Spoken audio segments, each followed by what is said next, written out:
ए channel का subscribe करवा के लिए लाल बटन का दबाओ और घंटी पर क्लिक करके मैथिली गीतक आनंद उठाओ।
बैजनाथ हम आयल थी भिखरिया आहाँ के दुआरिया ना।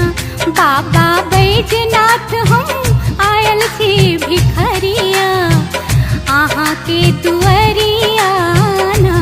बाबा बैजनाथ हम आयल थी भिखरिया आहाँ के दुआरिया ना।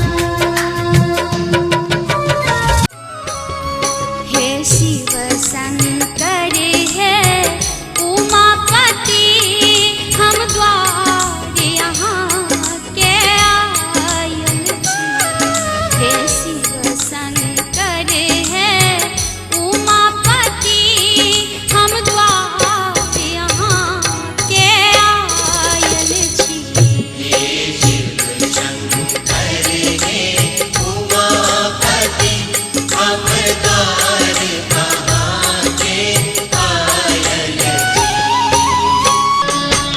जोगिया